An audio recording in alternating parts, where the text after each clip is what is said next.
আজ ৭ই ফেব্রুয়ারি শুক্রবার শহীদ প্রেসিডেন্ট জিয়াউর রহমান স্মৃতি ফুটবল টুর্নামেন্ট ২০২৫-এর ফাইনাল খেলা অনুষ্ঠিত হয়ে গেল। প্রধান অতিথি হিসেবে ছিলেন জনাব আলহাজ আমানুল্লাহ আমান, বিএনপি চেয়ারপারসন, অন্যতম উপদেষ্টা, সাবেক ঢাকসু ভিপি, সাবেক সফল মন্ত্রী ও ঢাকা-২ আসনের ৪ বারের এমপি ও আধুনিক কেরানীগঞ্জের রূপকার।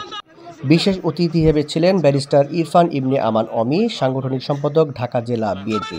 ফাইনাল খেলাটি অনুষ্ঠিত হয় কেরানীগঞ্জ বাংলানগর মাঠে। আয়োজন ছিলেন বাংলানগর এলাকাবাসী। আজকে আপনারা সুন্দর করে খেলাটা পরিচালনা করেন, খেলায় হার জিত আছে, তো আমরা আপনাদের কাছ থেকে এক সুন্দর খেলা উপভোগ করার জন্য আমরা বসছি এখানে। তো দুই টিমকে বেস্ট অফ লাক, ভালোভাবে আছে সুন্দর করে খেলা।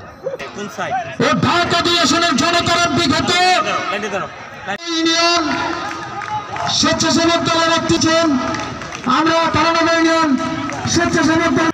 ফাইনাল খেলায় অংশগ্রহণ করেন বাংলানগর ক্লাব বনাম বাবুরগ্রাম ক্লাব।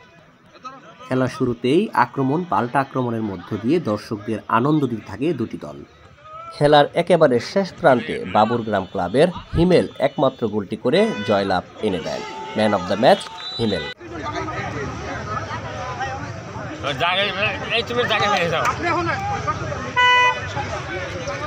আজকে দুই টিম খুব ভালো খেলেছেন এবং সবাইকে একটা সুন্দর খেলা উপহার দিয়েছেন এবং সবাই তাদের জন্য একটা জোরে হাততালি দেন। খেলায় হার জিত থাকেই, তো যেই টিম জিতেছে তাদের জন্য আমার শুভকামনা, এবং যেই টিম জিততে পারেনি তাদের জন্য আমার দোয়া রইল পরের বারের জন্য। এবং যারা আজকে এই শহীদ রাষ্ট্রপতি জিয়াউর রহমান স্মৃতি ফুটবল টুর্নামেন্টটা আয়োজন করেছেন তাদেরকে আমার অসংখ্য ধন্যবাদ। আমি আহ্বান করব যে শহীদ রাষ্ট্রপতি জিয়াউর রহমানের স্মৃতি রক্ষা করার জন্য, ধরে রাখার জন্য প্রতি বছরই জানি এই ফুটবল টুর্নামেন্টটা আপনারা আয়োজন করেন। সব থাকবে এক সাইডে, হ্যাঁ